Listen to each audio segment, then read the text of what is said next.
मोदी सरकार लोकसभा और विधानसभा चुनाव में महिलाओं की हिस्सेदारी सुनिश्चित करने के लिए महिला आरक्षण बिल लेकर आज सदन में आ रही है और इसी बिल का विरोध करते हुए कांग्रेस दिल्ली के जंतर मंतर पर प्रोटेस्ट कर रही है।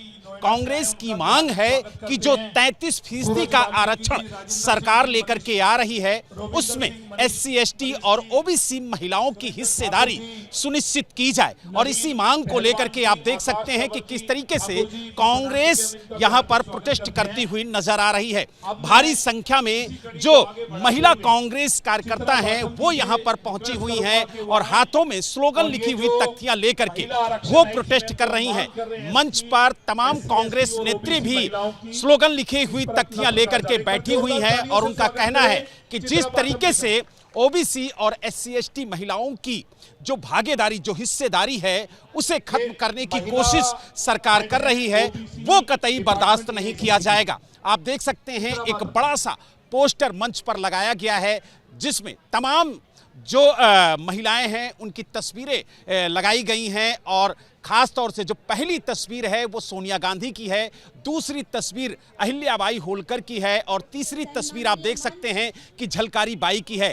बीच में इंदिरा गांधी की तस्वीर है और उसके बगल में रानी अवंतीबाई लोधी की तस्वीर है, सावित्रीबाई फूले की तस्वीर है और उसके बाद फूलन देवी और प्रियंका गांधी वाड्रा की तस्वीर लगाई गई है। तो कहीं ना कहीं महिलाओं को ये संदेश देने की कोशिश कांग्रेस की तरफ से की जा रही है कि SC, ST और OBC महिलाओं की हिस्सेदारी भी इस आरक्षण में सुनिश्चित की जाए और इसी मांग को लेकर के कांग्रेस आप देख सकते हैं कि जंतर मंतर पर धरना दे रही है, प्रोटेस्ट कर रही है। जहां एक तरफ महिलाओं को आरक्षण देने के लिए सरकार सदन में अपनी बात को रख रही है तो वहीं दूसरी तरफ कांग्रेस सदन में भी विरोध कर रही है और सदन के बाहर सड़क पर भी विरोध करती हुई नजर आ रही है।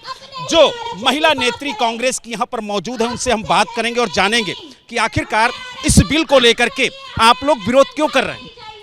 देखिए, हमारी सीधी मांग है, ये विरोध नहीं है, इस बिल के हम समर्थन पे हैं और कांग्रेस पार्टी ने 2008 में इस बिल को पेश किया था सदन में पहली बार और हमारी नेत्री आदरणीय सोनिया गांधी जी का हमेशा से ये संकल्प रहा है कि महिलाओं को नेतृत्व मिले। राजीव गांधी जी ने पंचायती राज के चलते हुए सभी महिलाओं को, सभी वर्ग की महिलाओं को, OBC, SC, ST महिलाओं को आरक्षण देकर ऊपर उठाने का काम किया। तो आज जब ये सरकार यहाँ पर अपने आप को बताती है कि वो OBC, SC, ST की बात करते हैं, उनके हितैषी हैं, तो क्यों उनको रिजर्वेशन नहीं दे रहे हैं। ये तो महिलाओं की हिस्सेदारी की बात कही जा रही है ना, OBC, SC, ST तो बाद में देख लिया जाए। जी, क्या कहेंगे, इस बिल का विरोध क्यों हो रहा है। देखिए, हम बिल का विरोध नहीं कर रहे, हम विरोध सत्ता में बैठी सरकार सिर्फ थोपने का काम कर रही है, वो लागू क्यों नहीं कर रही।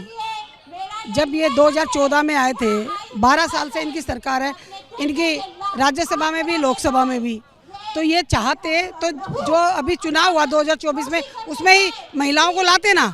33% आज संसद में चाहे किसी भी पार्टी की होती 33% महिलाएं संसद में होती, विधानसभा में होती, पर क्यों सिर्फ ये ढकोसलेबाजी और ड्रामेबाजी कर रही है। अभी भी आनंद फानन में 2 दिन का सत्र बुलाया है, उसमें सिर्फ ड्रामेबाजी करनी और कुछ नहीं करनी। जिसके आप लोगों का कहना है कि सिर्फ सरकार बरगला रही है, बिल नहीं। बिल्कुल, जिसकी जितनी भागीदारी उतनी उसकी हिस्सेदारी, ये सुनिश्चित करे सरकार, सत्ता में बैठी सरकार। क्यों जनगणना नहीं की। 12 साल हो गए इनको सत्ता में बैठे हुए, जब से क्यों सोए थे, आज ये सब चीजों पे जाग रहे। अब तो जनगणना शुरू कर दी, आज करी, क्यों नहीं करी पहले। ये 2011 के हिसाब से इनकी 21 में हो जानी चाहिए थी, क्यों नहीं हुई अभी तक। आज ये आनंद फानन में सब कुछ नजर आ रहा है इनको, क्योंकि 4 राज्यों में चुनाव है। चुनाव के बीच में, क्योंकि बंगाल में चुनाव है, बंगाल में महिलाओं की हिस्सेदारी ज्यादा होगी वोट डालने वालों की, ये बरगलाए हुए हैं, डरे हुए। चुनाव को मद्देनजर रखते हुए सरकार ये बिल लेकर के आ रही है, ये आरोप है कांग्रेस के नेताओं का। और आप देख सकते हैं जो महिलाएं यहाँ पर बैठी हुई हैं वो लगातार अपनी मांग यहाँ पर रखती हुई नजर आ रही। मैं चाहती हूँ कि ये जो पहले हमारे राहुल गांधी इतने दिनों से आवाज उठा रहे थे, जब मोदी जी सुन क्यों नहीं रहे थे। आज क्या है कि जो आज ये ला रहे हैं, भाई मुझे कल नहीं चाहिए, मुझे अगर आप आज संसद में बात उठाए तो आज ही चाहिए, अरे अभी चाहिए, पहले क्यों नहीं मिला। राहुल गांधी अगर इतने दिनों से इस चीज के लिए लड़ रहे हैं तो आपने करा क्यों नहीं।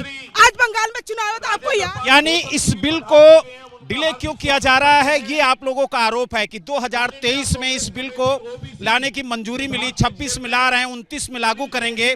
जो लंबा गैप है इसको लेकर के आप लोग आवाज उठा रहे हैं। लागू करना रहता तो अब तक लागू हो गया रहता। 2024 में भी बहुत से राज्यों का चुनाव गए, लेकिन यह महिलाओं के साथ फिर से एक बार धोखा होने की बात कही जा सकती है इसको, क्योंकि जब सितंबर में यह आरक्षण का बात हो गया, संविधान में जुड़ गया, तो क्यों नहीं लागू हुआ, और जब नहीं लागू हुआ तभी चुनाव के टाइम में क्यों इस पर चर्चा की जा रही है। यह आरक्षण के नाम पर महिलाओं के साथ धोखा और परिसीमन की बात की जा रही है, जिसमें सारे महिलाओं की भागीदारी नहीं हो पा रही है, जिसके लिए हम लोग आज जंतर मंतर पर। यानी आप लोगों का कहना है कि सरकार महिलाओं के साथ धोखा कर रही है। प्लीज आप लोगों का कहना है कि सरकार महिलाओं के साथ धोखा कर रही है ना, खुल के धोखा कर रही है। ऐसी क्या सरकार को आंधी आई थी कि उन्होंने 2023 में तो बिल पास किया नहीं, चुनाव के बीच में करने लगे। मोदी जी ये खेल के जो खेल रहे केवल बंगाल चुनाव में जीतने के लिए खेल कर रहे हैं, और जनता जानती है, जनता बेवकूफ नहीं है। महिला इनके लॉलीपॉप में आने वाली नहीं है। महिलाओं को सब पता है कि मोदी सरकार कब क्या कर सकती है और क्या नहीं कर सकती है। तो यानी आप देख सकते हैं जो कांग्रेस की कार्यकर्ता यहां पर पहुंची हुई हैं, उनका कहना है कि सरकार सिर्फ खेल कर रही है, क्योंकि कई राज्यों में चुनाव है और इस बीच में ये बिल ला करके महिलाओं को अपने पक्ष में करने की कोशिश कर रहे हैं। लेकिन महिलाएं जागरूक हैं, वो इनके बहकावे में आने वाली नहीं हैं। ये आरोप है कांग्रेस के कार्यकर्ताओं का। दिल्ली से वीडियो जर्नलिस्ट सुनील कुमार के साथ बलराम पांडे, एबीपी न्यूज।